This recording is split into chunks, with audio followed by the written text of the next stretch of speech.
Welcome to the Women's Football Show here on PLZ Soccer's YouTube channel. I'm Kerry Pollock, Alison McConnell and Cara Henderson join me here today. A lot of action going on at the weekend. Let's have a look at the league table to see how things are shaping up there.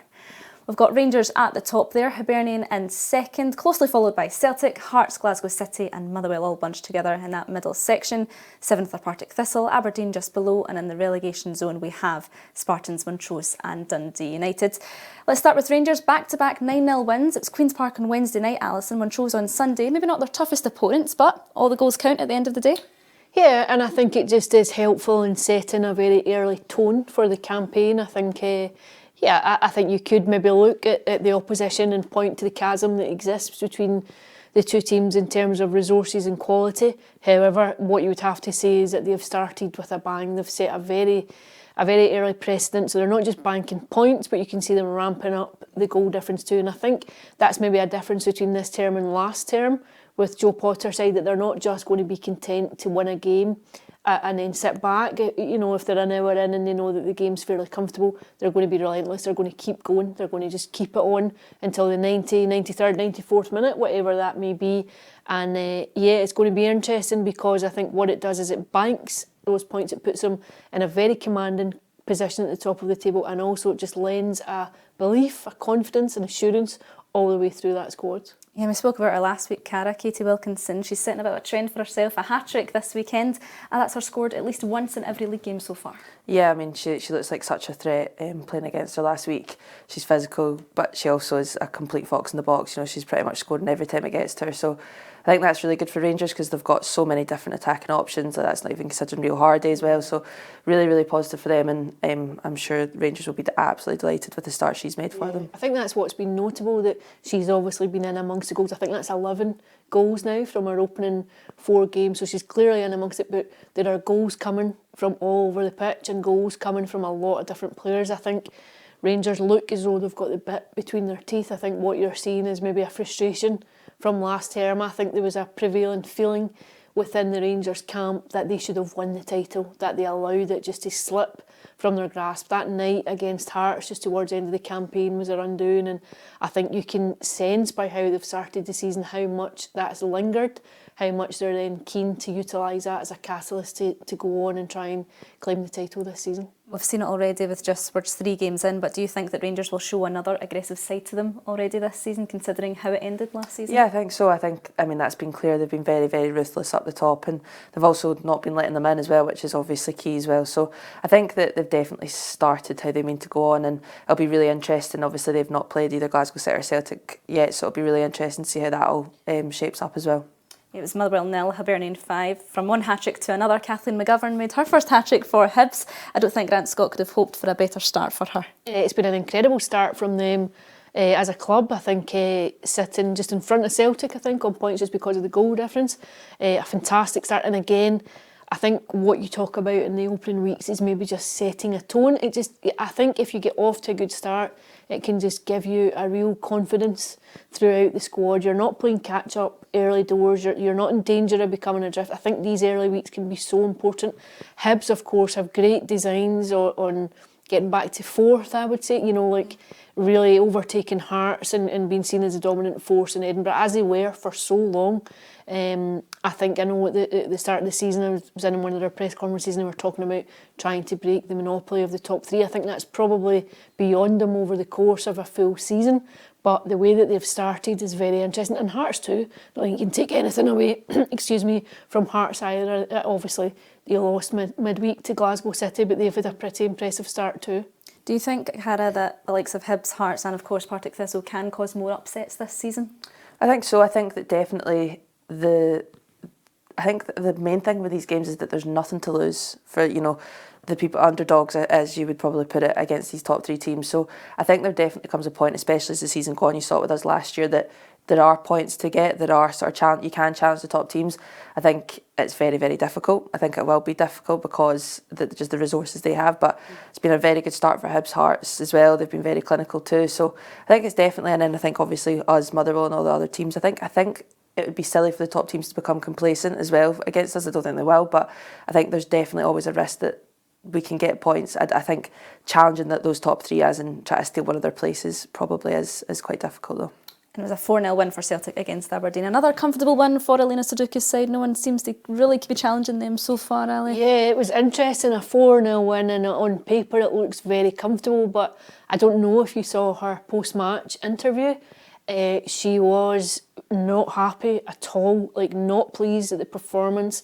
She said that there would be a wake-up call today and tomorrow in training because she felt as though there were certain players who didn't quite grasp what it meant to play for Celtic, the demands that are on Celtic as a club, what she expects as players. She was obviously pleased to get the points, but she was very scathing about the performance as a whole, and that's not the first time this season. It was the same after the Glasgow City one. She wasn't happy either. I think there's been a slight change in shape with Celtic. They've also brought in 6 new players, I think they brought in over the summer, who've more or less all gone into the starting lineup. Kit Lafersky made her return yesterday from injury. She came off the bench, but I think, I thought her comments were interesting. She was really quite upset about the level of performance, despite the fact that it's been an unbeaten start from them. I do wonder if there's an element where she's looking at Rangers and seeing the goals that are being scored and thinking, I need this team to be clinical because it might go all the way to the wire again, or if it's just a case that she feels as though they're not greater than the sum of their parts at the minute.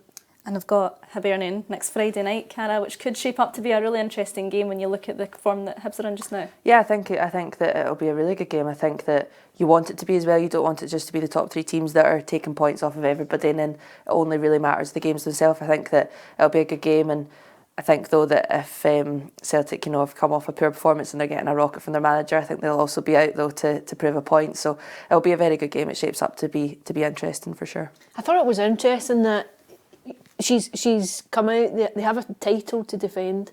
They've started really well. They've played Glasgow City. They've played a top 6 team.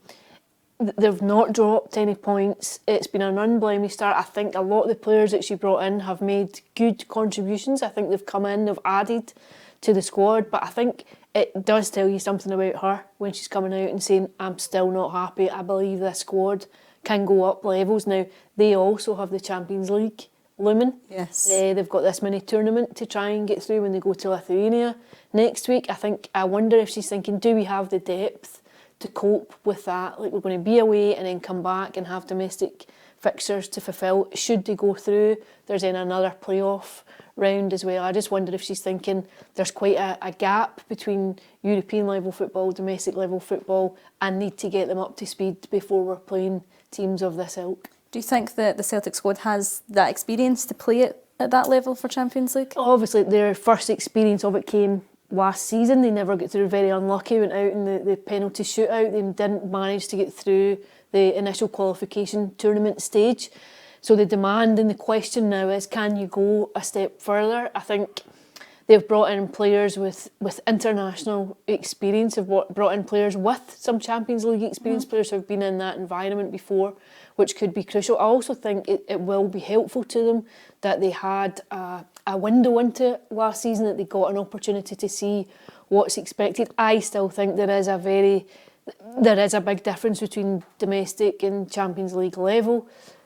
Just be interesting to see. It's a really convoluted qualification process. It's fairly arduous to get through and get into the group stages of this newly formatted Women's Champions League competition. I think it'd be fantastic for Scottish teams to go through. I think it benefits the league as a whole. It helps with the exposure. I think it could help just ramp up interest in the women's team here. I think Celtic, I know that the players are really keen that should they get to the group stages of the Champions League, they're really keen that they would use Celtic Park maybe for some of the games, and I think that would encourage people to come out. It's quite an exciting competition.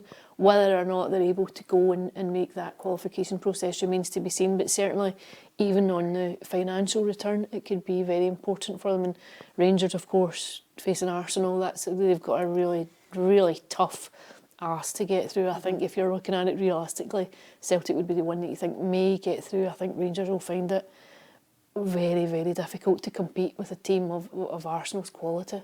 And we're talking about, it would be great for Scotland to get into, to be shown at these top stages in women's football, Cara, but it also attracts players as well for years to come that's a great pool. Of course, and also like you can't, even just, young girls watching. I remember when I was really young and Glasgow City were playing against, top teams. It's exciting, young girls going and seeing that. It's good for grassroots. So I think overall it's just a really important thing. I think that, as a really tough ask, that it does seem like, you're going from quite big jumps probably. But I think you see that in the men's game as well sometimes, that, when Celtic and Rangers actually are then asked to go up their levels to play against, say, Real Madrid or something, it is a big jump because, the sort of every Saturday, Sundays, that's maybe not the levels that are required to beat teams from their point of view. So I think, though, it is really good, and honestly, it would be great for the game if they can progress. Definitely. Well, let's have a look at your game, Cara. Glasgow City put 2 past Partick Thistle. What was your take overall?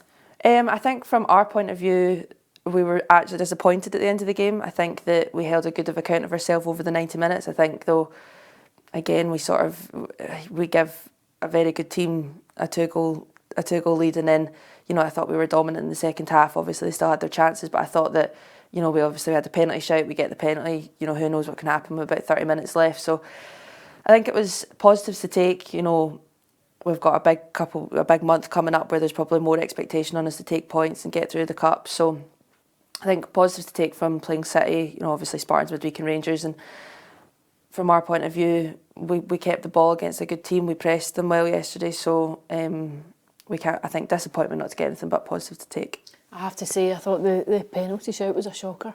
I think it's one of the most stonewall shouts for a penalty and a red card that I think you're going to see all season. I'm flabbergasted that it wasn't given, and not just was it not given, but Brian Graham was then booked for voicing his displeasure and asking why it wasn't given, which to me is it's breathtaking. If you get a chance today to go back to see the highlights, to watch it, have a look at it, I think you could see why Thistle were so aggrieved not to get it. Definitely, and it's these defining moments that come the end of the season, come the split, it could come down to these decisions. Yeah, and I think obviously when you are playing a top 3 side, moments like that matter for us. We've done very well to sort of press them, get them into an awkward area, get them into an awkward situation.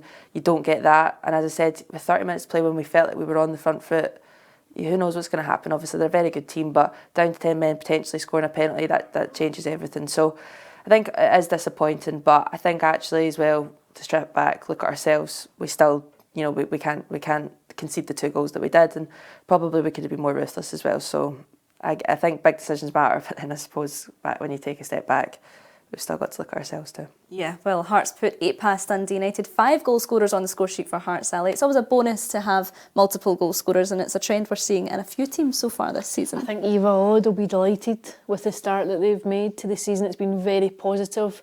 Lots of goals. Again, another team who've recruited over the summer, who've strengthened.